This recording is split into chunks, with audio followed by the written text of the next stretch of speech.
Good evening, and welcome to another episode of The Fire Caves, a Star Trek Deep Space Nine podcast. I'm one of your hosts, Perry. And I'm your host, David. Today we're talking about Season 7, Episode 11, Prodigal Daughter. Before we continue, you can find us on Facebook, Spotify, Apple Podcasts, and YouTube as The Fire Caves, a Star Trek Deep Space Nine podcast. That is correct. And as I say every single week, you should find us and follow us because we are great. We are awesome. We're a good time. And I actually have good news today on the new Trek front. So it's been officially announced. Just wanted to dive right into all that because I was excited when I saw it. It's been announced that Star Trek Strange New Worlds, the show set as kind of the other prequel before Kirk and Spock and all those guys became infamous on the Enterprise, has a release date, and it's July 17th. So I thought that they were going to wait to hold off and do it around a little bit closer to Star Trek Day when they do the annual celebration anniversary of the show, starting all the way back in the 60s. But hey, I'll take it in July.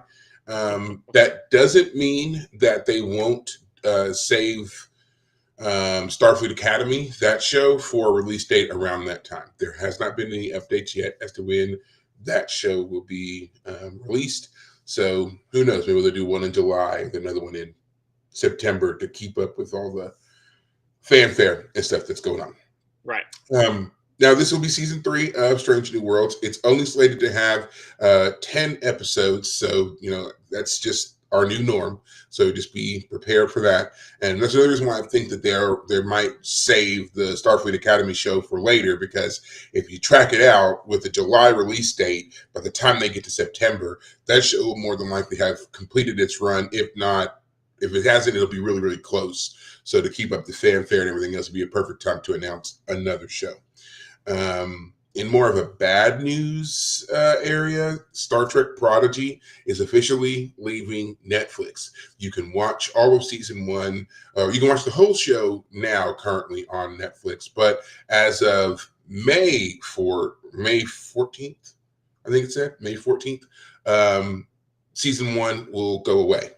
And that was because the contract that they had is actually up June 2nd. So I don't know why they preempted it earlier instead of letting it run the full length of the contract, but there it is. So so after June 2nd, for sure, no streaming platform Netflix anybody will have Prodigy, at least season 1. Season 2 is slated to still be available on Netflix until December. Then that's when the contract for season 2 ends. There is nothing in the works as far as I can find that says that it's going to be moving to Paramount Plus. It would make sense that they'd bring it back to Paramount Plus, considering all of the other Trek shows are there. Don't know why they wouldn't keep it available, but apparently no one really seems to know what's going on. Half the creative staff seems to think that there's, hope for a third season of Prodigy. A lot of other people are saying, nope, the show is dead. They just, season 2, that's it. If you watched season 2, you know that it ended on a pretty good note. There was a lot that they could do to move into a third season. And also the show did not struggle or suffer in any way from like loss of viewership or ratings dip or any of that stuff. So the show has proven to be popular despite the fact that it's been moved around a lot, that the timing has changed, and that availability and all that stuff has been all over the place. So it seems like despite best efforts on the behalf of Paramount and Netflix and CBS and everybody else who's got their hands in it to kill the show, it has actually thrived. So, and all the actors are currently available, and they have all said recently that they would love to come back and do a third and even a fourth season. But whether or not that actually happens, who's to say? So there's kind of my good news, bad news on the front of new Trek stuff. So just wanted to get that out of the way because, again, I just saw all that and I was rather excited for it and wanted you to know. So that's that. Now, back to what we're doing. Yes, we are talking about the episode Prodigal Daughter, or as I like to, call it, the one that could have been a Jadzia episode. But whatever, whatever you want to do, but we'll get to that, of course. But as always, let's do a little bit of a check-in. Now, We were just here a couple days ago doing our Yep. special episode on Friday, so I'm not imagining much has changed from Friday to Nope. Saturday. So, David, how were your last 3 days? Same old, same old. Yeah, whatever my update was on that last episode, because we literally recorded it 2 nights ago. Mm. Yeah, nothing to say. Okay, Yeah, that's fine. Like I said, I didn't expect much to change. yeah. I was going to tell you about one thing that for me has changed. Like I've been really kind of thinking about what I want to do with this summer. I don't know if I mentioned this or not last time, but it's been on my mind lately as we get closer and closer to the date, which is June 1st, and I've decided to kind of make my own physical fitness, physical training boot camp. So I'm giving myself 60 days starting June 1st to do workouts and this different kind of training and things like that. And I was going to ask if you wanted to join me. We could discuss a way for you to join because I don't know what the logistics are for your schedule and gym access and whatever else, but my program that I've been working on this and working on this and working on this. And so my program is basically where you have to work out 2 times a day, 4 times a week. And it's at least one of those workouts needs to, involve weight. So if you can get to a gym and do it, great. If you have some other kind of weight set or access, otherwise, My do it roommate that way. actually has a home gym. Okay. He has set up. Yeah. So there's that, and then your other workout can be anything. You can go for a walk, you can go for a run, you can go for a swim, you can, do calisthenics, you can do whatever, but it has to be again 2 workouts. And I don't do anything when it comes to like length of time because I know some people have this whole thing about being able to do a complete workout in like an hour or an hour and a half. I just believe in being consistent in your motion and getting it done. Like you're done when you're done. Right. So if you're on it, if you're focused, then yeah, probably it shouldn't take you more than an hour, hour and a half. But if you're new to things, you need to stretch out a little bit more. You need to, work through your pacing, whatever else could take you longer. So it's just Right. like the whole purpose was getting it done, and then kind of like documenting your progress. How are you feeling? What are some things that you've noticed? How have you changed? How have you improved? How have you not improved? Like all of that, and just kind of like seeing how we felt at the end of a 60-day period. So I was going to discuss that with you a little later, kind of spring it on you. But hey, we had a moment, so thought I'd bring it up. But yeah, we'll talk about it. So there you go. There's our 3-day update. That's all we've been up to. Now that means we get extra time to get into this show. Because this is what we're here to talk about. Yeah. So do you want to go ahead and give the recap since I kind of insisted last Friday to do? Yeah, no, definitely. All right, yeah. So guys, this is Prodigal Daughter. This is an Ezri focused episode. We start, of course, on Deep Space Nine, and we see Dr. Bashir kind of distracted during when he's sitting down with Kira and Odo and Ezri. He's waiting for O'Brien to return to the station, but he quickly goes to Sisko's office and reveals that O'Brien had left the station about 3 weeks ago. O'Brien had said he was going home to Earth to visit like his father or something, but it turns out that O'Brien actually went searching for Morica Bilby, who is the widow of the character we met in the episode Honor Among Thieves last season, where O'Brien was undercover on a planet run by that was heavily run by or kind of infiltrated by the Orion Syndicate, a crime organization. In that episode, the character Bilby died, but part of what he'd been doing was sending money to his wife, and so Miles O'Brien felt responsible for Bilby's wife, and so he had been in contact with her, but she's recently gone missing. So he had gone off to try and figure out what happened to her, but didn't tell Sisko, and he's been now he's not been in contact with Bashir, and he's 3 days beyond the last contact Bashir's had with them, and the station just had a ship arrive that Bashir thought he might be on, but he wasn't on there. So Cisco, gives Dr. Bashir a dressing down for, keeping that all secretive from him. But we learn that Ezri Dax, her family, runs a mining operation on one of the nearby planets. And so Cisco asked Ezri if she'd be willing to go contact her family and go see if she can help find O'Brien.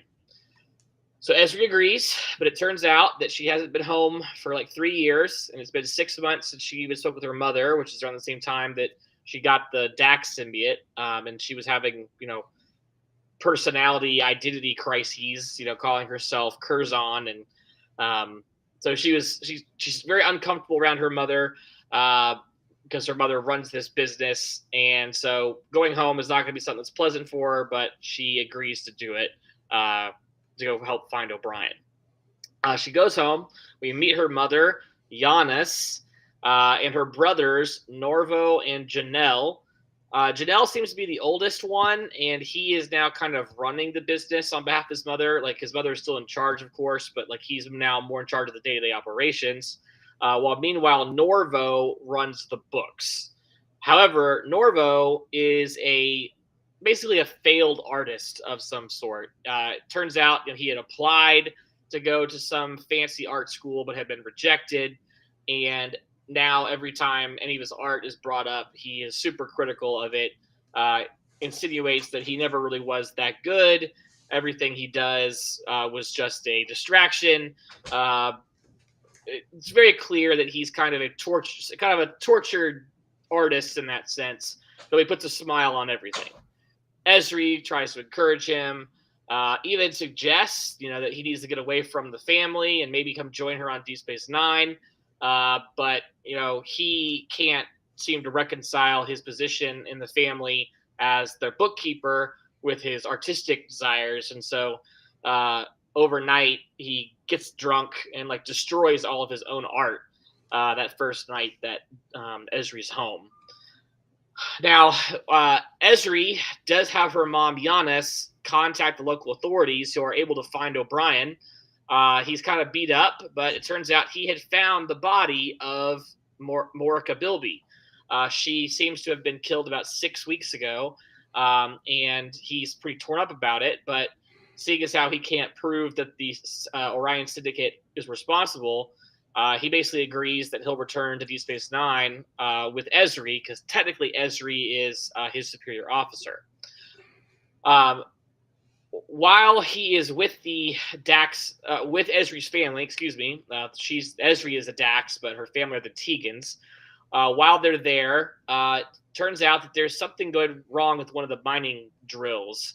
So Giannis asks O'Brien if he could go take a look. Now, turns out that Janelle is not super thrilled with the idea of someone coming to take a look, but he does appreciate O'Brien's expertise. And O'Brien notices that there's a part that's been mislabeled, and that is the problem with the drill.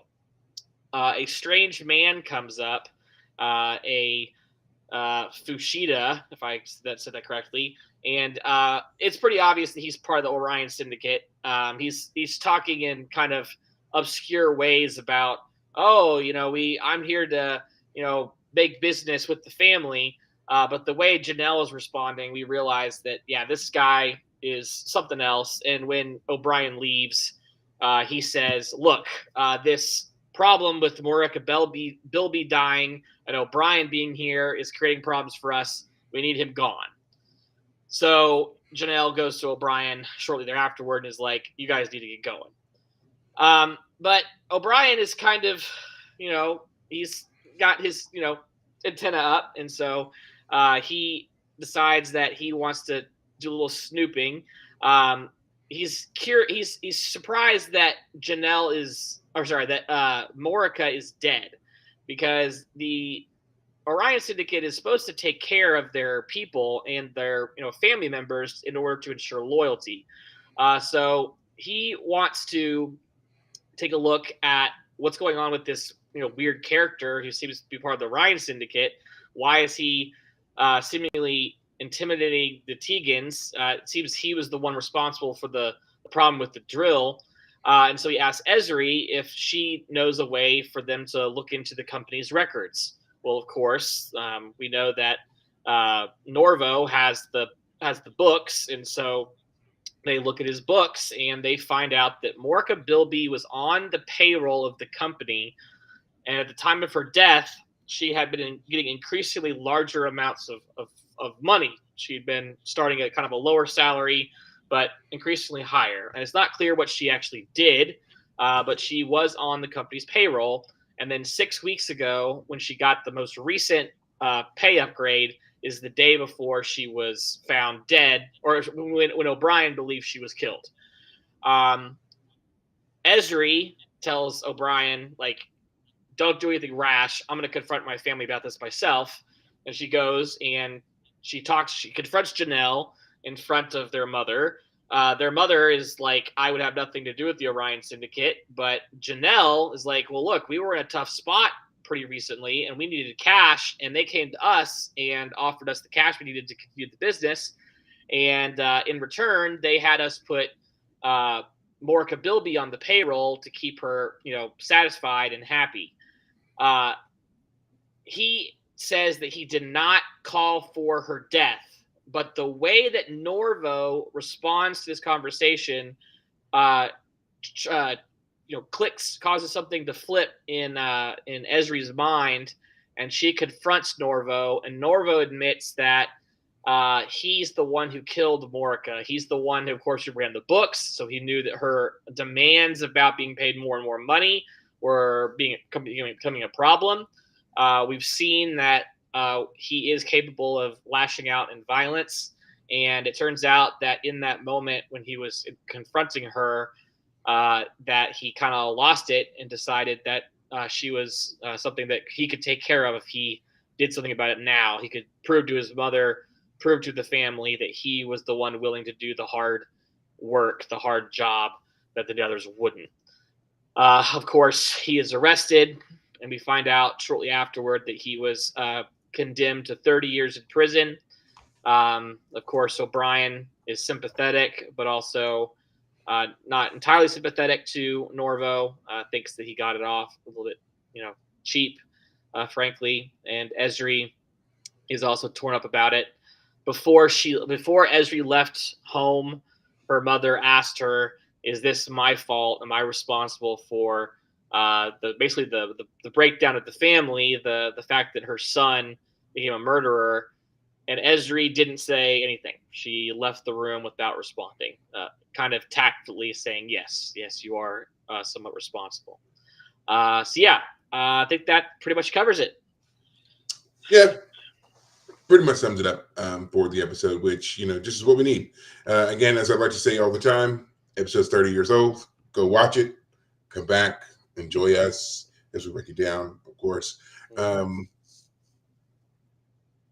I like to always ask you, what did you think of the episode, Mr. First Time Viewer, and so forth. And we're definitely going to get to that, but I just want to make it very clear. I did not like this episode.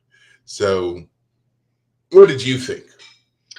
Yeah, this episode is flawed. But we should get the first thing out of the way. This, as you mentioned kind of briefly at the beginning of our recording here tonight, this should have been a Jadzia episode. Or at the very least, Jadzia never got an episode like that. No, she never did. Like, anytime they did anything that was a Jadzia backstory, it wasn't really a Jadzia backstory. It was a Curzon story or a Tobin story or an Audred story, or it was anything else. It was something to do with them and how that has unfortunately come to light to influence her. Right. Their past was influencing her present and her future. We never got a very... This was about Jadzia story, right? We don't know anything about any of her old friends. Did she have old friends? Wedding, we didn't meet anyone. Not a single one. Yeah. No one. She went to the initiate ceremony. She was a Starfleet Academy graduate. All this stuff. No one could come to her. No friends. No one in the area. Nobody came by. Her mom wouldn't want to see her. Right. Get married. Right. Like nothing. They made her a very singular, cutout character, and then all of a sudden with Ezri, it's like, no, we gotta give her depth like right away. And in every episode we've been given stuff about how what her training was, where she was in her training before she got joined, what her career path was before she got joined. Now we're seeing the whole family dynamic. It's like there's such an intensity about Ezri that I don't like. And I think that's part of what spoils the character for me. And I know that it's because she was introduced to us late. I absolutely get that. But I think it just makes me all the more upset because Ezri could have been a great character. Right. But they ruined her because they were so intent on trying to be like, we lost nothing when we lost Terry Farrell. That was really the whole thing. Yeah. And it's like, but you did. You did lose something. You lost something that was actually quite special and wonderful. And all this has really done is highlighted the fact that she was so, and you guys sucked. You couldn't make a deal because you were high on yourselves. Yeah. You know. Yeah. Well, I mean, just to put a fine point on it, just to reiterate, Jadzia never has an episode about her family, where she privately goes off and does something for herself. We don't know anything about her family. Anytime we went to Trill in that one episode, it's as you said, it was to find out that, it turns out there was actually a secret host of the Dax symbiote that they tried hiding. That's causing personality issues or whatever. We had to have Cisco somehow. How did that work? Do the heavy lifting. Well, no, but like Cisco got possessed by the spirit of the character. Well, no, he gets possessed by the spirit later when they did her Jantara.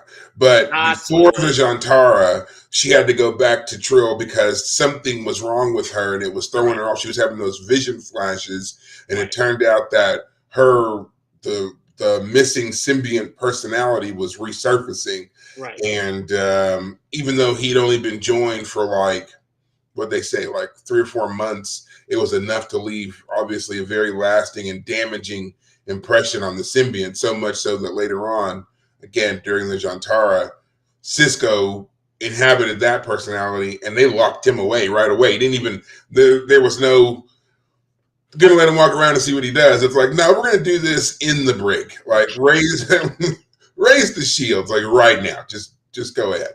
Right. And he almost killed Cisco doing it. So it made sense, but at the same time, it's just again, it was less about Jadzia and more about Trill. Duran. I think that was the name of that particular Trill personality, Duran. Yeah. So, So, and the reason that's important is because Ezri's family is fine. None of them truly, I don't need to see these characters ever again. There's nothing about any of these characters that are like, oh, wow, man, this is a whole new dynamic. Well, I've always been this way, I think, when I watch Star Trek. I like when we get those peaks of life outside of Starfleet, not just Federation, but just outside of Starfleet, because, Starfleet is in itself its own organization, and, it basically, it's the military face of the Federation, Right. So what we see of them and their lives on the ships, on the stations, and everything else, it has a certain dynamic, sure. So when you see people who are living outside of that but still influenced by it, that's always very interesting to me to see how they develop that. So I definitely like the fact that we got to see this family who, Trills are obviously a part of the Federation, but they're doing their own thing. They have a mining business. They are settled on a different planet. They don't even live on Trill. They live somewhere else. They're doing this whole other thing. I liked that. What I didn't like about them was how off they all were on joining. Because what we had learned about joining so far, again, with the character of Jadzia Dax, was that being joined was a very special thing. Yeah. And it requires a certain level of dedication and training. And even with all that, you still might not get selected. But it was supposed to be a great honor to be chosen to be joined. And so for someone like Ezri, who never pursued that, I mean, we never know why it is that she never pursued it. It could have been that maybe she tried and they deemed her, not good enough or whatever. Right. But we know that she got the symbiote because of the fact that, there was an accident that caused her to need to have it. But the way the family seems to almost look down on her for the fact that she's joined, It's it primarily her just strikes mother. weird. Yeah. Her mom is definitely presented as this overbearing personality, and not in Very a much a force to be reckoned with in the family. She seems to very much yes. control everyone, and it seems to bother her that now she really can't control Ezri. She was already upset that Ezri went to Starfleet, and Right. now she's even more upset that she's Starfleet and joined. Right. Yeah.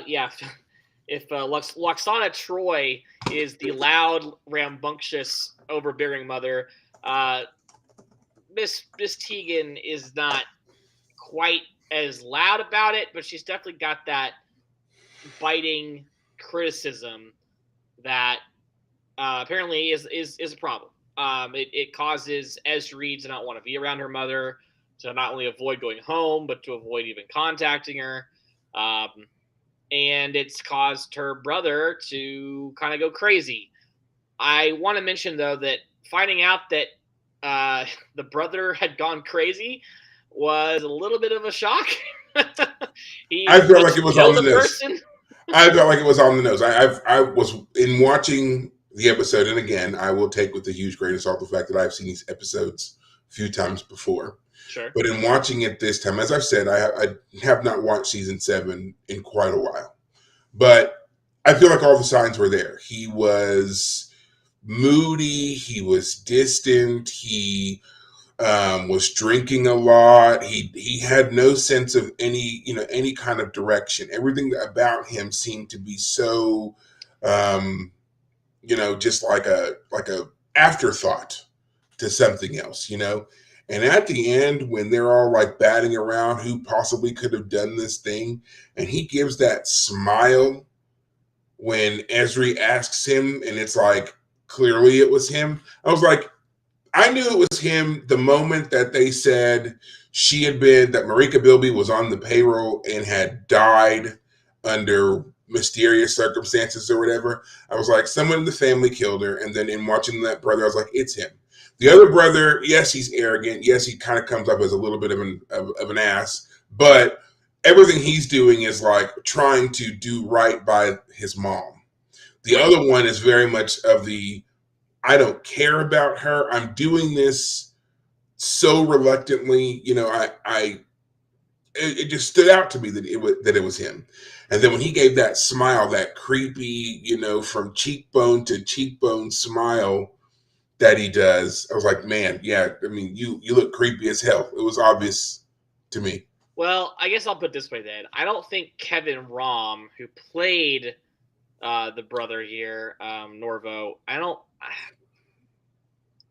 you said he smiles, that big smile when he reveals himself. But every time he's smiling, he's even when he's waking up in the morning from his bender, he comes off as lighthearted, as he's I don't feel like he gave us the proper amount of a dark undertone. Okay. I can definitely see. It felt I think the writers put those pieces in, and you caught those pieces. Meanwhile, I was just kind of watching the episode this time, and I really just thought the Orion Syndicate was bad. That's why we're here anyway, right? And so we're going to find out the Orion Syndicate is bad, and we got to get off the planet. It's like an escape sequence or something. I don't know. So this goes back to the episode where we're introduced to the Orion Syndicate for Deep Space Nine, which is Honor Among Thieves. And we know that the Orion Syndicate, while obviously a nefarious organization, has a, they're known for taking care of their own, even the families. And that's even what O'Brien says here in this episode. Bilby, when he did all of his stuff, that was part of the reason that he was also so fearful to go against the syndicate, because it wasn't just that he would be punished, also his family would be punished. And so O'Brien had arranged it so that Marika would be taken care of, and she was. And this was how the syndicate did it. And it turns out that, she was asking for more money. She wanted a certain lifestyle. And this is kind of the straw that caused her death. But that's why I didn't think that the syndicate did it, because again, they were already known for taking care of their own. They wouldn't kill her. They wouldn't have. They would have. They might have found another way to solve the Marika problem, but they wouldn't have killed her because she was a member, de facto member of their organization. So, here's the reason why I thought that was all a red herring, because it was the police officer that brings O'Brien in who says that, and he's already gotten to a tussle with O'Brien, and I figured we know that the family has some sort of Orion contact. They're the ones who figured out where O'Brien was. I figured it was going to be that, like there's a conspiracy in here that the family was complicit on. I just didn't, in my head, I didn't think I didn't think that any of them would have actually gone so far as to actually commit this crime. I thought they were going to be complicit in it. We know what happened to her. We are trying to pretend like we don't know what's happening. We're trying to cover ourselves while O'Brien is here. But it turns out, no, we actually have the murder amongst us. So, I mean, yeah, it just kind of stood out to me because like everything about him just screamed a person who he just didn't care. He didn't care about anything. He was, he was down on himself. He had framed that rejection letter, which doesn't make any sense to me why you would do stuff like that. He was hypercritical of all of his artworks. He defaces one at one point. He's drinking all the time. His personal living space is always a mess, and then of course you have the whole thing about his mother being overbearing, beating him down, making him, just kind of, especially do this other thing that he really doesn't want to do. She doesn't see him for, who he is and what he wants to do and everything else. And the other brother is too busy keeping mom's dream afloat to pay attention to his brother. And then you have the sister who escaped from all of it. She cut out as soon as she could. And like we said, she hasn't been back in 6 years and hasn't talked to anybody and so forth.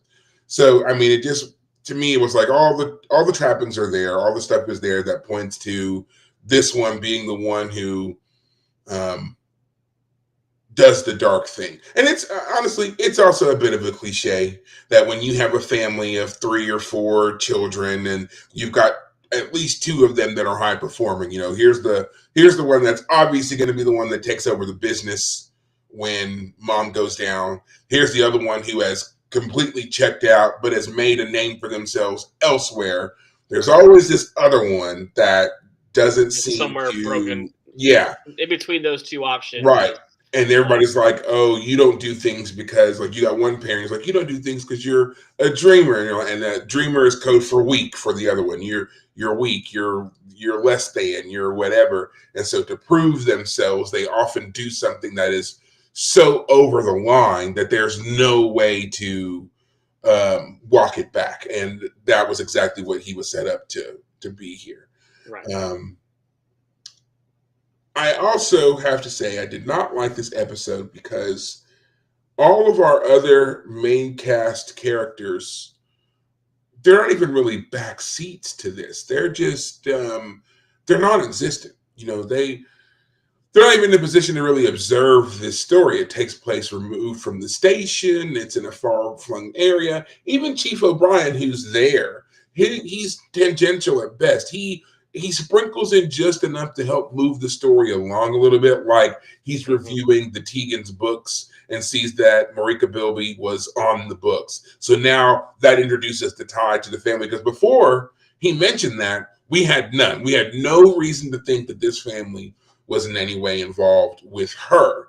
Right. We knew about the syndicate and their pressures, but that seemed more like on a very general surface thing. The Orion Syndicate, they pressure businesses. It's what they do, so it didn't make it didn't register with us in any particular way.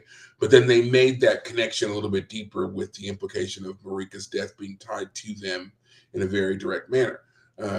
But other than that, I mean, O'Brien, he happens to inspect a piece and be like, oh, this is an L, but you need a J. I mean, come on. it wasn't necessary that we needed his Starfleet eyes to point out the fact that they've got a mislabeled part. Anybody could have done that. They could have hired an outside contractor who comes in and reviews their stuff and says, "Oh, here's your problem." The whole purpose of that scene really was to show Janelle talking with Bakar, who is the intermediary for the Orion Syndicate. We didn't need O'Brien there for that. Right. So, well, yeah, you're right. I mean, the reason they had O'Brien come look though is because they had fired the guy who was there before, who had been the Orion Syndicate's man in the mine. I think the intention of that scene was to say that we had just fired the Orion Syndicate plant because we knew he was messing things bad up. news, and the Orion Syndicate sends the other guy to mess with the tech by putting the wrong part in. And yes, while anyone could have done the role that O'Brien did to fix it, I thought the in that scene, I thought was going to happen was that drill was going to blow up. I thought it was going to. That would have made for a more exciting episode than what we got. Heck yeah, it would have. Yeah, I figured the Orion Syndicate was about to take out the family, take out the business. There's something going on, and Ezri just got there in time to help save the family from what's going on. But I don't know. In some ways, maybe that's. I don't know. I don't love this episode. I don't. I think it feels like there's just a lot of missed notes, a lot of missed opportunities. Like you said, yeah. If that thing had exploded or whatever, that would have added a little bit more of a danger element to this. Again, we are dealing with the Orion Syndicate, who we've had dealings with a few times before. Again, in the Honor Among Thieves episode, let's not forget the episode where Odo was taking Quark to be questioned, and the Orion Syndicate blows up the shuttle and strands the two of them on that planet. Yeah. They're supposed to be a violent group. Yeah, exactly. And so to see them, kind of mincing and coming out of the darkness and, doing the whole hand rubbing, if you'd hired our guy, right, doing all like that doesn't work for us anymore. You've already, you take care of our widows, right? Give us a little bit more of an element of danger here to make it interesting, make it more interesting. Yeah, the idea was O'Brien had to be gone for a whole episode to infiltrate last time around, and that it was dangerous the whole way through. And then this time, they have every indication to know who he is. The guy says, "I know who you are. You're Chief O'Brien." And then he says to Janelle, "We know he's part of the Federation intelligence." Like, his cover's blown. Widely blown. They know exactly who this guy is. Why isn't there a bigger hit on O'Brien, though? Yeah, especially considering his connection to Bilby, and then he shows up again. Like, how is the Syndicate not immediately like, we want that guy? Yeah. Like, I understand about Marika, but this guy right here, every time he shows up, one of us dies or gets arrested or something. Let's take him out. Right. And the fact that we don't see any of O'Brien's real investigative work, the Sapporo police bring him to the Tegan family and he's all beat up and stuff. We see none of that. Again, that would have added an interesting element to the show to see him, he said he found her body on the beach and whatnot. Okay, let's see him doing some of that, a little investigative, whatever. But it wouldn't have made sense because he's not really an investigator. That's Odo's job, and that would have been a great reason to bring Odo. And again, there's a reason, right? And Odo would have had an interest in this because he was almost killed by the Orion Syndicate. He would have been willing to help O'Brien out in finding out what happened to Bilby's widow. Yeah, And I was just thinking, as we've been talking, we haven't really seen much of Odo in a while. No, he hasn't had any real major scenes. And I was going back to the episodes. We've had a lot of great episodes, but they have been primarily focused on Kira with Dukat and his cult. And It's Only a Paper Moon last time was Nog. We had the Siege of AR-558, which again is a heavy episode, but Odo was not there. In fact, the last time we saw Odo was when that Vorda defector Wayun 6 was trying to defect and contacted Odo. So we haven't seen him in a while. but this could have been a great episode. The fact that we haven't seen him shape shift in a while, I mean, honestly, it's one of those things they wrote themselves into a box with that shape shifting idea. The idea that they have a character who could be anything he wants, and then they just conveniently forget to make use of that power is a bummer. But well, so and I think this is one of those situations where you know, things like this type of franchise kind of suffer a little bit because we have to look at what was also going on, you know, behind the scenes and with Star Trek and Paramount in general. And around this time, you know, they were launching a whole other show, but also they were trying to launch a whole other network as well. And that network, which didn't last very long at all, was called UPN, and they had a lot of different shows that were on it, but one of the anchoring highlighted shows of UPN was Star Trek Voyager. And with production costs already at quite a premium price for that show, not to mention holding down this whole other network, I really think that it was just one of those situations where they thought that whatever Deep Space Nine was contained, and there wasn't a need to really do much in the way of any kind of expansion. And so you end up having to scale back characters who have unique features and things like that because your budget's tied up for them. I mean, at this point, again, Voyager's in full go. Voyager is supposed to represent like this kind of new bright shining star and a return to the grace of next generation, and all the technology must work and all the technology must be top notch, and you've got a holographic character who's got to phase in and out of things all the time, and that costs money and that takes time, that takes, you know, and I think that that's really what happened. They shuffled this budget, and especially as that character, the Doctor, became more expansive on that show because of popularity, I think that they were just like, we need to kind of focus here. And again, Deep Space Nine was winding down. We're in the 7th season. We know there's not going to be an 8th season. We're not going to keep sinking dollars into this show when we've got this other show over here that's on its 3rd season. It's really strong, and we need it to stay strong. So that might have had something to do with it. Also, you know, Renee may have been doing some other work elsewhere. He did show up on several different shows throughout the late 90s, you know, so maybe that was another reason he was kind of scaling back and doing other things, which also just further highlights how terribly they treated Terry Farrell, because all she wanted was to be dropped from main cast to recurring cast so she could do other projects, and they were adamant that she not be able to do so, and that's why she ended up leaving the show. Yeah. So just so many different ways we can see how that one stupid decision really kind of messed up other things for them long term. Yeah. And as I was thinking about this episode before we recorded tonight, I was trying to think, well, I mean, this episode would only exist because Ezri is a character that, you know, is replacing Jadzia. But this episode isn't so great that we needed that change to happen. We got to kill off Jadzia so we can have this great episode. Nope. Right. And it's even an episode that when you look at the development of it, it was one that, you know, it had a lot of problems. So much so that even the writers and showrunners ultimately came to Nicole and apologized to her for such a poor episode that she was going to feature in.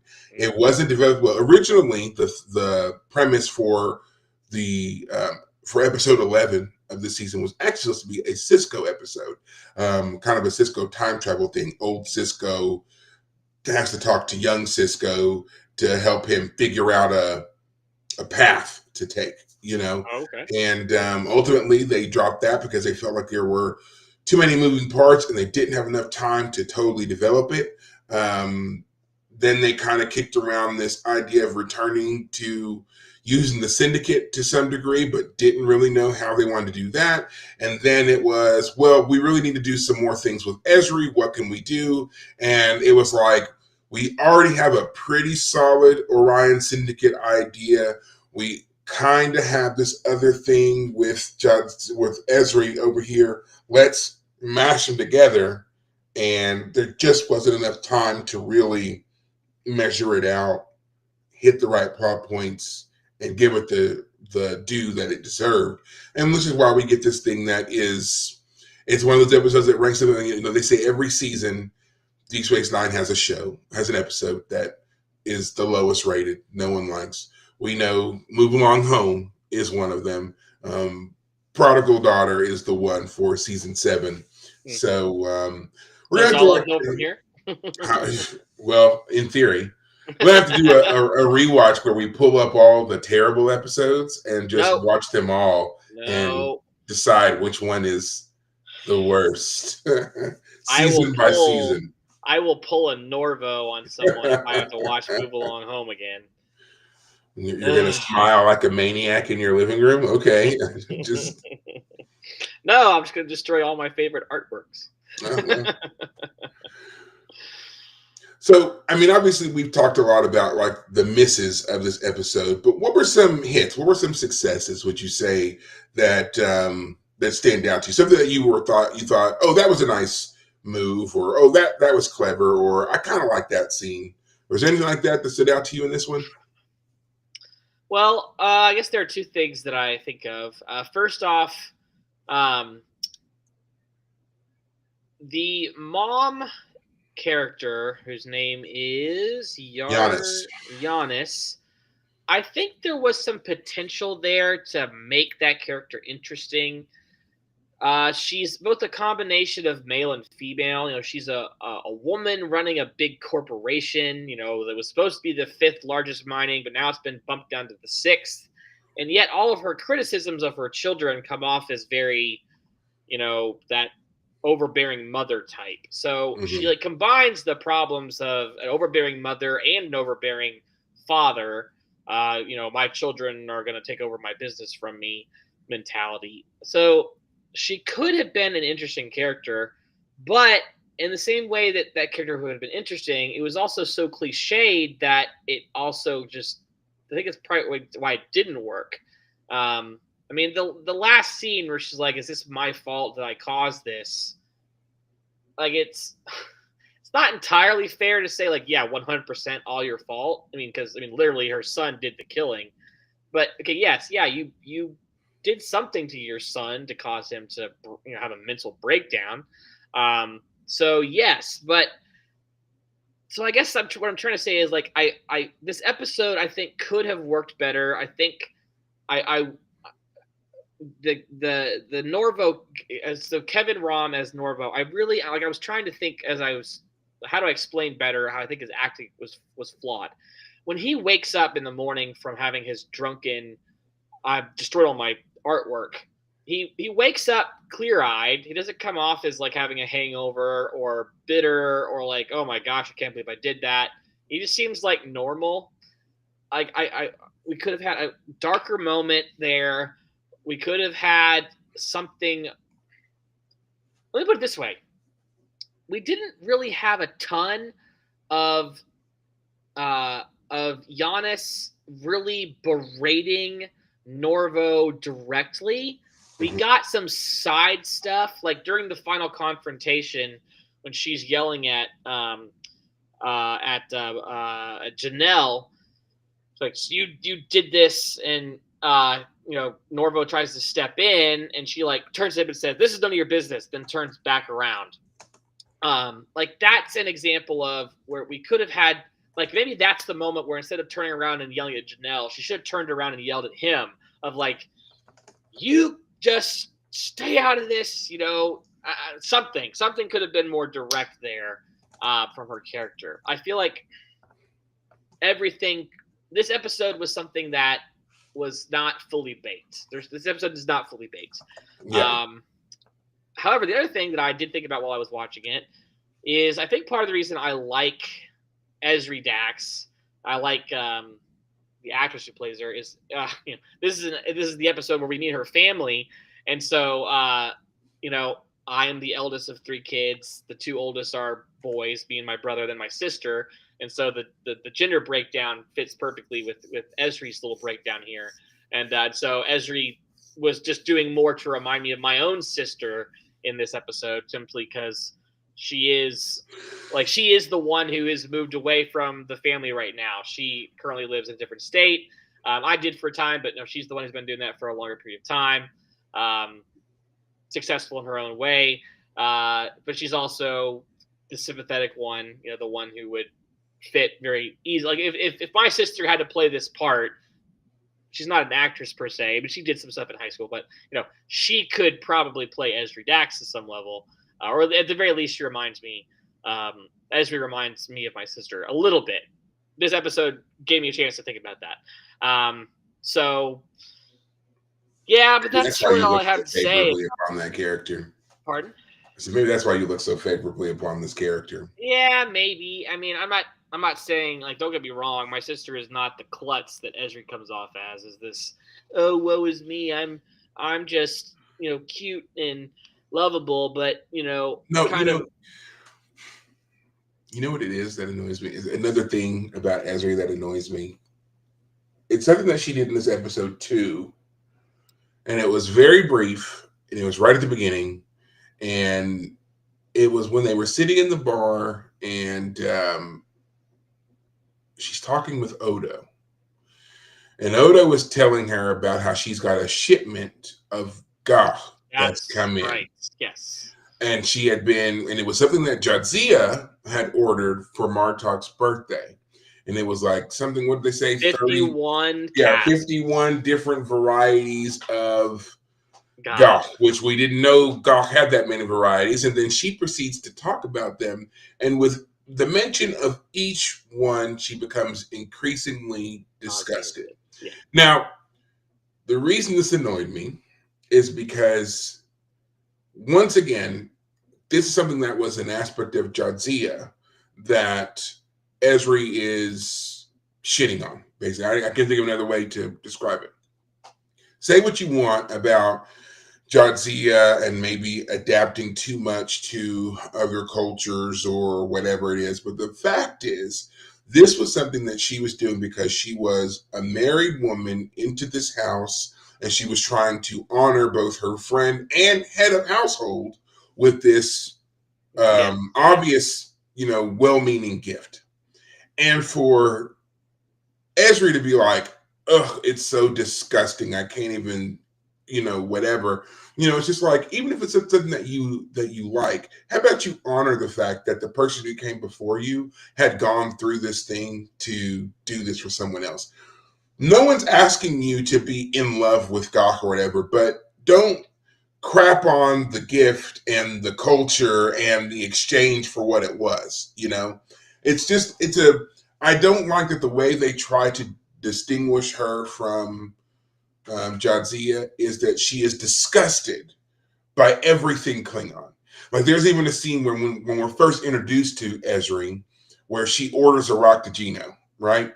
Mm-hmm. And she takes a sip and is immediately just, again, she wants to throw up. I can't stand it. And she's the first person we've ever seen that doesn't like Raktajino. Every other person we've ever seen drink it, Cisco, Jake, Kira, anyone else that we've ever seen have Raktajino, they at least like it enough to order it multiple times. Right. She's it's like the drink. Yeah, it's coffee. It's coffee. But she's the first person that has such a visual reaction to it. And again, anything Klingon, she seems to just like, she's repulsed by, not intimidated by, not scared of, nothing. It repulses her. It disgusts her. And for that to be something that was not just an aspect of Jadzia's character, but also, let's think, Jadzia also got some of this from Curzon. She was influenced by Curzon, but developed her own liking for it as well. So now we have this in Ezri. So you mean to tell me that after experiencing the Klingon culture from two different lifetime perspectives, all you can come away from all this is disgust? Yeah. I don't buy it. It may not be your thing for sure, but there's no reason it should repulse you so viscerally. And I just never liked it.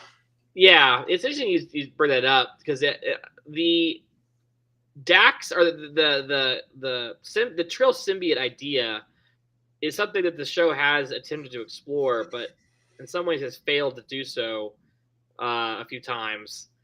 And one of those questions here is, what how much is a person they're training versus, nature versus nurture? How much is the nature of Ezri affected by the quote unquote nurturing that the Dax symbiote has toward liking something?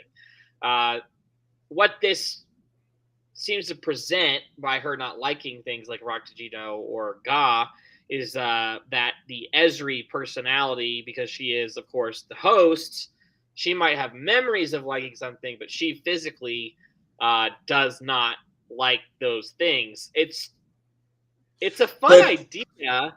but it doesn't make any sense because from what we Well, can tell, she's never had gach or whatever. She's never eaten it.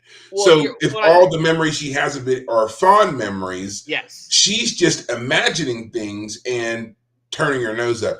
Because I mean, even with the Raktajino, right? When she drank it, she was like, "Oh, I forgot. I don't like this." right. You know, but Yeah, that's exactly what I was to say is like you are right.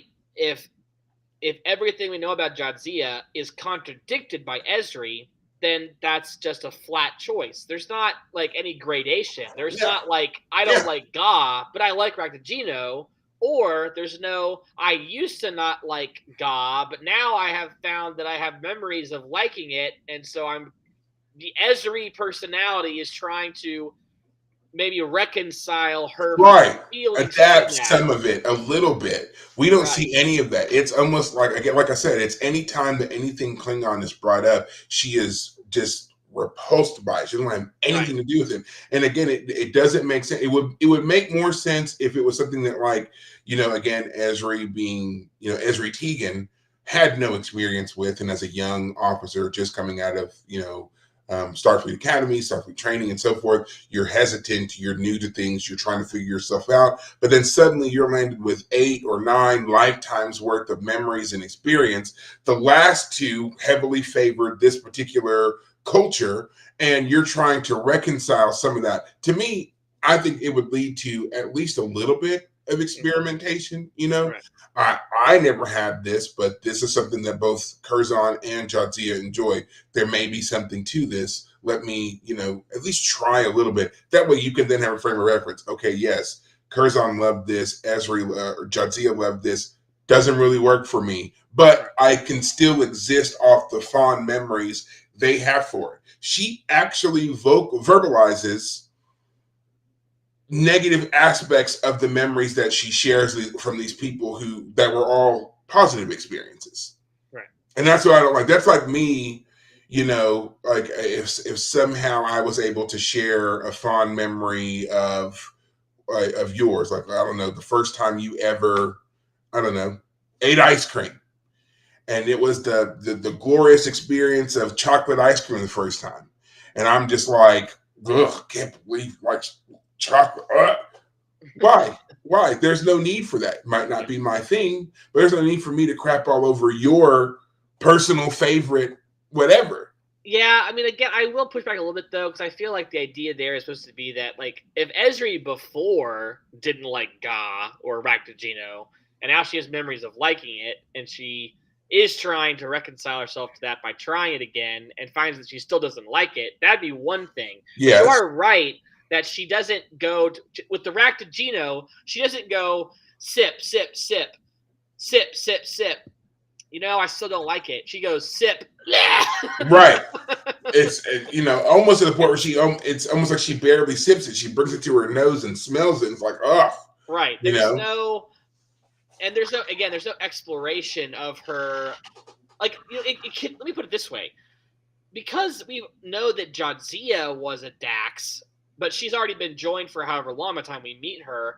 There's a period of time where we could say, oh, we missed that with Jadzia, where we missed her reconciling some of those. Okay, I'll give you that. That's true, it. because when we meet Jadzia, she'd already been joined for a couple of years. Right. So Esri's our chance to see what that might be like. But I think you are right that the approach they've taken is we're going to just make her different, because the way we prove that she's different is that anything Jadzia is, she's the opposite of that. Right. Anything Jadzia liked, showed any kind of interest in, or made interesting to us, it's all done. It's all out the window. We're never going to see that again. Right. It's never going to happen, because this one is repulsed by it, which again, also another reason why it bothers me is because that's just like another kind of Worf hate. Worf is he's not even in the episode and he's still catching strays here from this child who should be showing him and his culture a bit more respect than she does. Yeah. I mean, and why isn't the response that Ezri finds to food the opposite? She used to like something, and now she finds that she doesn't like it anymore. Again, I like the idea that Ezri is the dominant personality because obviously she's the host, so whatever preferences that she would have would be hers. But I'll just say it again. You're right. Everything is just and to put a real note on this whole problem with the Ga, she wants it tossed out the airlock. She doesn't want to give it to Marduk. And that's and they gave her a clever out for that too. Well, he would insist on sharing it with me. Well, I mean, you can still tell him no.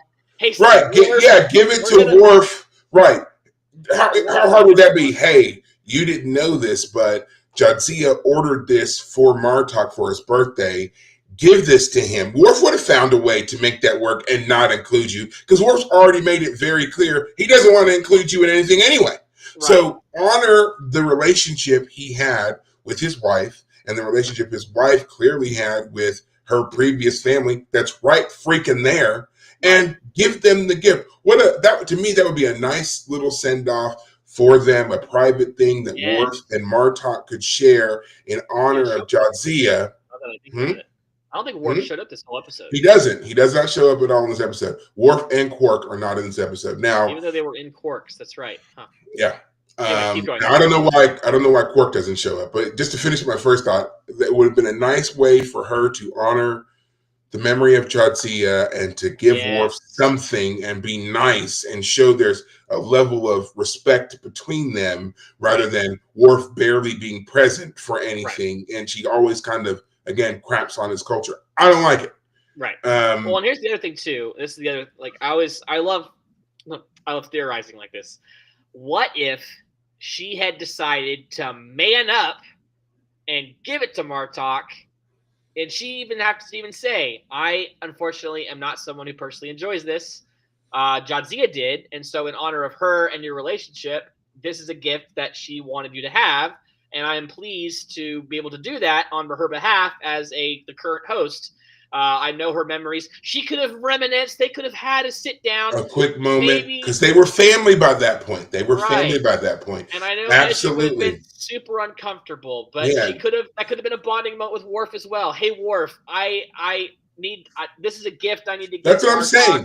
That's what I'm saying. It could have been a nice little a nod of respect to Worf and Jadzia, and the acknowledgement that I am this thing that has all of your wife's memories, by the way, and just being like, hey, this is something that Jadzia did. She didn't tell you. She wanted to be a surprise. The kind of woman that she was. In honor of that woman that she was, here is the gift she ordered. Please, you and Martok share this thing. I don't want to intrude. I don't want to be a part of the thing. And also, just even if they try to insist on inviting her, Goth really doesn't agree with me. I'm, want you guys to have it. Like a great little send-off moment, and then let them go and do their thing with it in peace, whatever. Fine. Not, just toss it out the airlock. I can't, and Odo tells her, I can't do that. That'd be a hazard. It's a biohazard. But that was her response. Here's this. Can you imagine buying 51 different variations of a food? I can't think of a food that's got that many well, yeah, I guess that's true. Or it can be prepared. Maybe fish is the way to think about it. 51 different fish being prepared in their 51 different unique ways. There you go. And then, my previous host paid good money for this gift. Screw it. Throw it in the dumpster. I mean, especially ordered, very rare, highly prized, pricey fishes were all prepared in specialized fish dishes. And there's 51 of them, and they're wrapped and ready to go. What do you want to do with it? That was past me's problem. New me says throw that out. Well, yeah, and here's the other thing too: is if it had been, say, 3 to 7 different dishes, maybe you could quietly toss that out and never mention it ever again. 51. Someone will notice. I'm sure Someone gotta Martok notice. has heard on the grapevine by now that a shipment of Gok has arrived, and it's a pretty large Yeah, shipment. like even if he doesn't know who it was to, it was being shipped from wherever it is that Gok comes from. I'm assuming somewhere on the Klingon homeworld, and it's coming to a Federation space station. Who else could it be for? There's how many Klingons on the station? 2. If he didn't do it, the other one did. You know? Well, that's why I imagine what was happening off screen between Worf and Martok. We didn't see this scene get filmed. Is Worf gets a visit from Martok, and Martok is doing everything but saying, "Hey, where's my gift? I know you didn't just get this shipment in for no reason." And Worf being just oblivious the whole way through. And then Martok being like, "What the hell, Worf?" Yeah, finally getting angry and being like, "Give it to me! I know you got it. Give it here." Yeah. Oh gosh. That would have been a level of unexpected hilarity from Klingons that we've never seen, and probably would have endeared us even more to them, and would have made this episode better than what we got for sure. Silly little episode around that. That would have been fun.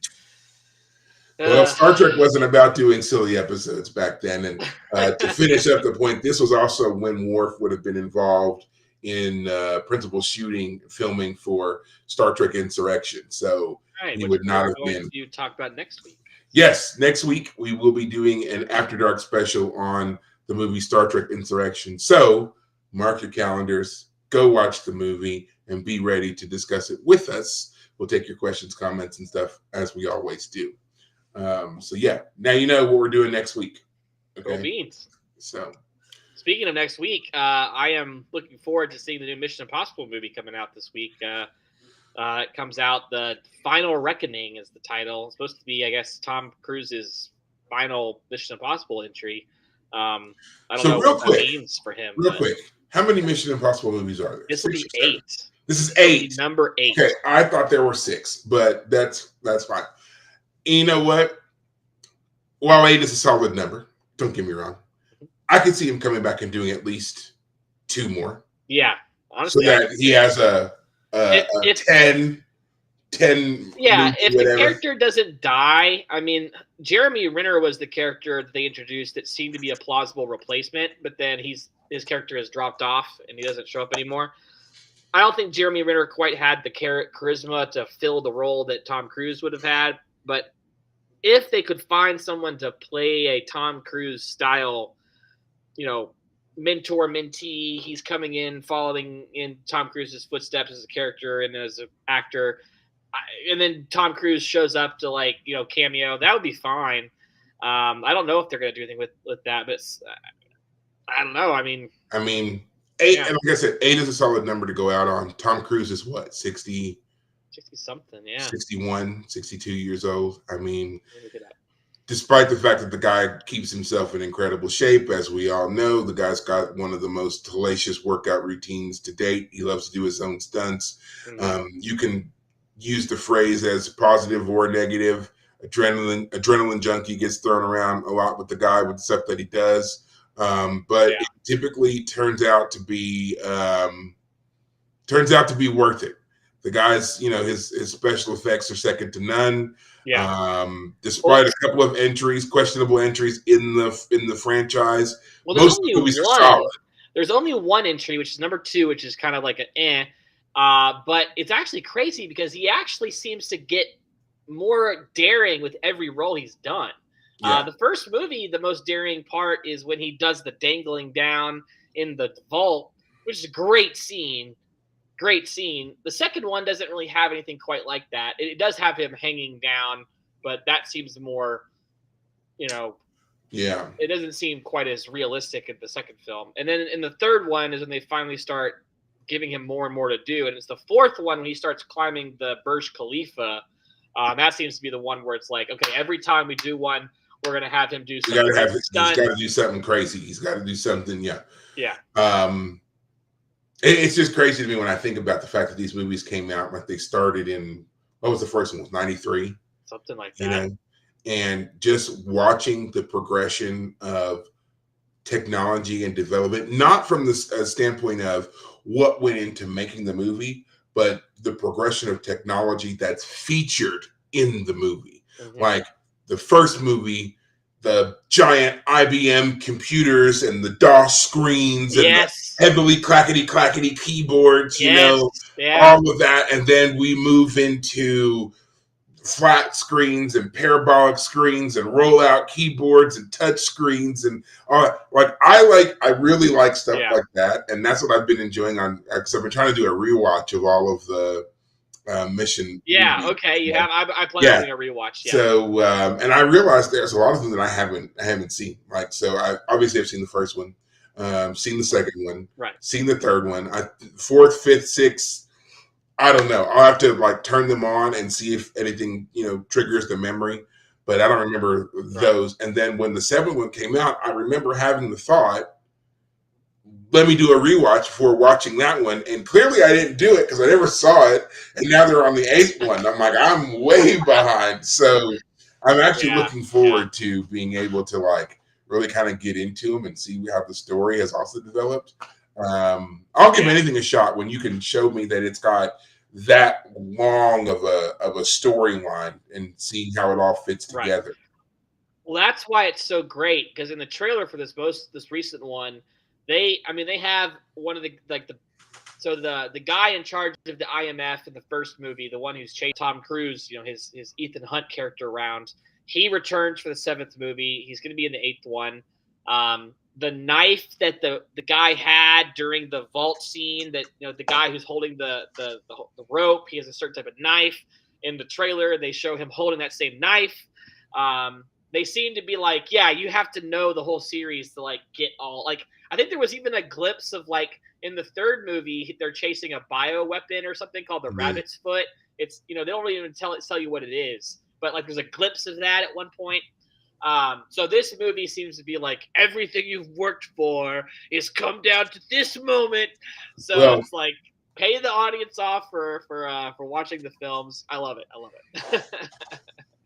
Well, it almost pays that you have a streaming service like Paramount Plus where you can go and watch all the movies, because even like I said, these movies came out in the early 90s, and I was a kid, so even if I had been paying attention and watched every single one, there's no way that you remember all the ins and outs of all those movies. So definitely go and check them out.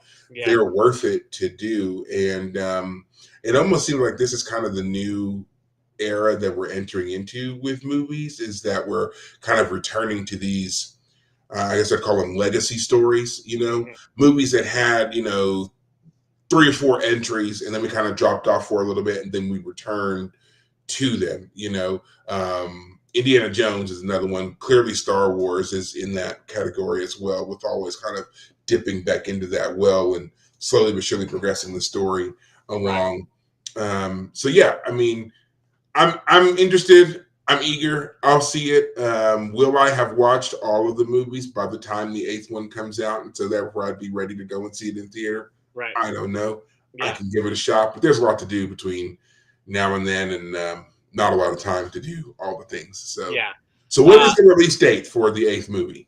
It comes out this upcoming weekend, which is why I brought it up. No, there's no way I'd be able to watch all of them before this weekend. Well, part of the reason I even mentioned it is because, of course, the Orion Syndicate is the nefarious bad guy group in this episode. We've heard them before.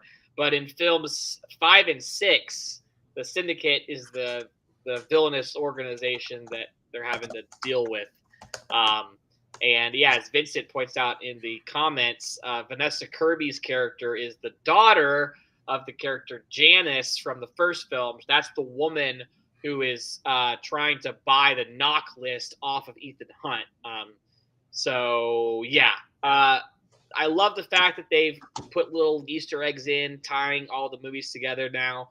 I have a theory that was kind of blown by this the casting.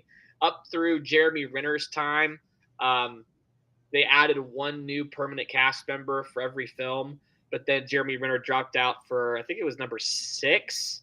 And that blew up my theory because, Luther, the big black dude, whose name I can't remember at the moment, the actor's Ving Rhames. Ving Rhames. He's in all of them except number 4. So he was like, we have Ethan Hunt's in all of them, and then Luther's in all but 1, and then they had Simon Pegg's character in all but 2, and then they had Jeremy Renner as in all of them all but 3, and then it was Rebecca Ferguson, and then it was like each movie adds a new permanent cast member, but then Jeremy Renner dropped off, and Rebecca Ferguson is in 3 of them, so that would have continued to play out if Jeremy Renner had stuck around. But well, oh well. I just thought of something. They could totally do 2 more movies and have the characters, I don't know, whatever characters they are, introduce at least whoever they are. They're played by Pedro Pascal and John Barenthal, because they're in everything. And so we need to make sure there's something that they're in for this too, to solidify the fact that these guys never sleep. Yeah. They never stop working. They just appear in all things all the time. So I don't know. Is John Bernthal willing to do crazy stunts? I feel like he is. Yes. Maybe. Yes, he is. I could see him doing it. I just don't feel I've ever seen him advertise as being willing to do it. You know what?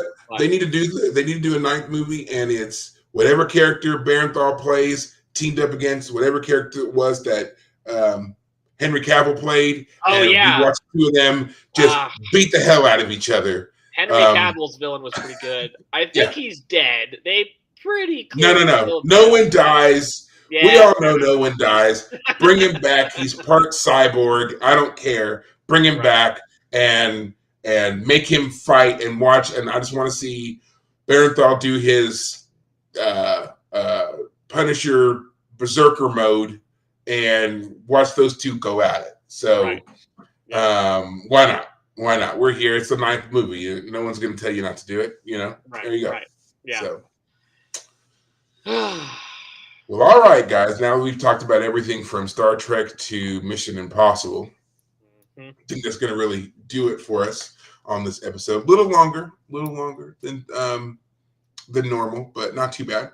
Again, I've already given you updates on all things new Trek. If you're interested in any of that, go to Paramount Plus or StarTrek.com. They've got a bunch of stuff that's up about the new shows that are getting ready to drop, so you can go and check that out.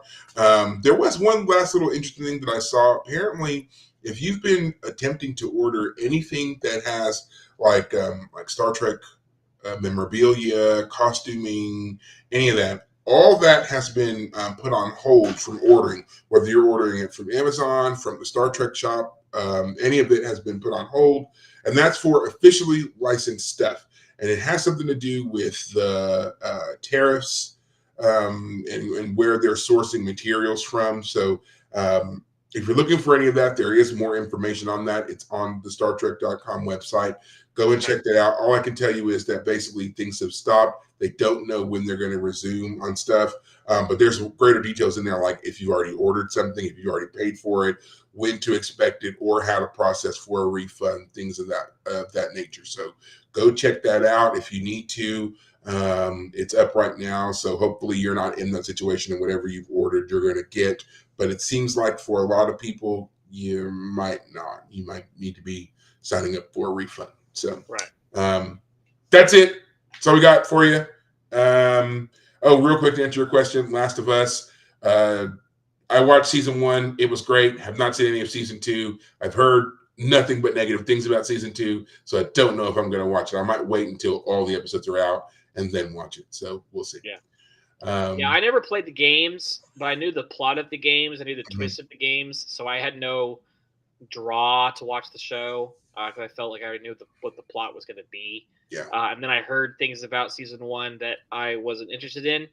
And then season 2, I knew the problems people had with the second game, the plot there, and then they apparently did the very thing that people were upset about in the show. They went ahead and followed through with that plot line, which being consistent.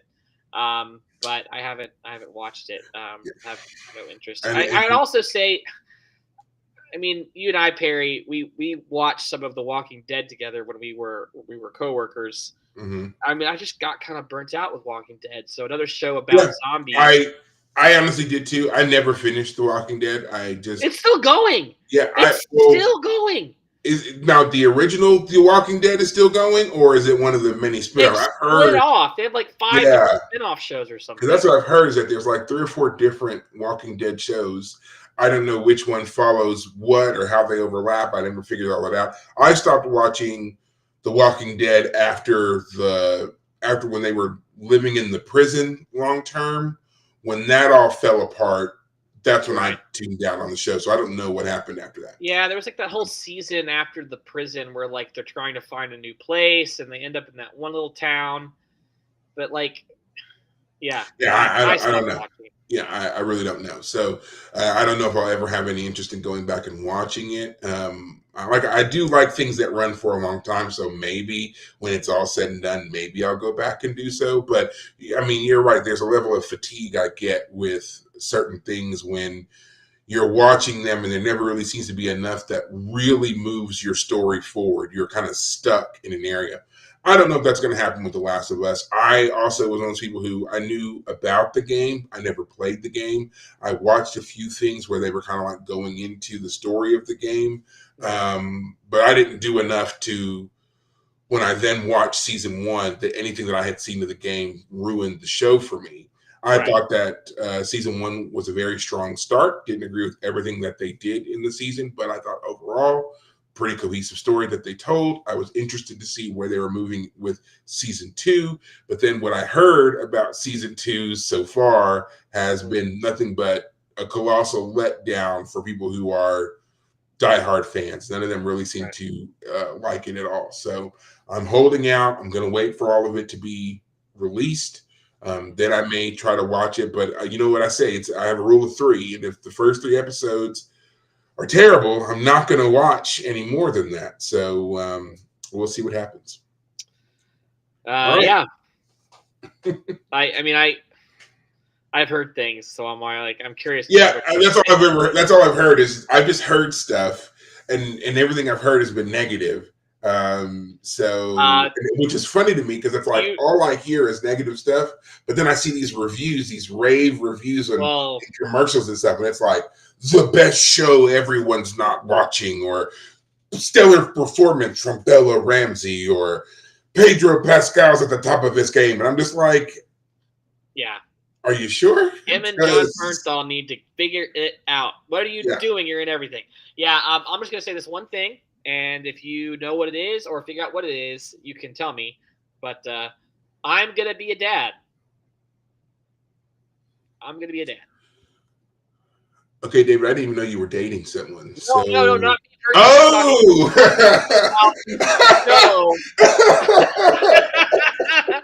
Last of Us. Oh! There's a scene where someone says, I'm going to be a dad, and I want you to remember that. Sorry, I did not set that up properly. No, okay. Change of topic, I'm going to be a father. Yeah. Wow, okay. No. So, okay, I obviously didn't know what that was in reference to in regards to the show. I did not set that up properly. Yeah. Jeez. Turns out I've had a busier week than I let on. Right. This is a hell of a 3 days, man. Jesus. Oh, okay. Well, thanks for that. All right. So no, I don't know what that is. I will keep an eye out. Now I will. Yes. Yeah. Now I will. I don't think you'll laugh like you did here, but you will laugh. Okay. All right. Well, on that note, we'll definitely be ending things for us. Again, come back and see us next week when we're doing the After Dark special for the movie Star Trek Insurrection. I don't know how everybody feels about it. Some people really love it. Some people really don't. I always thought it was a pretty okay film. Got a lot of fun stuff in there for us to enjoy. So we'll get into all that next week. Until then, guys, take care of yourselves. Thanks, guys.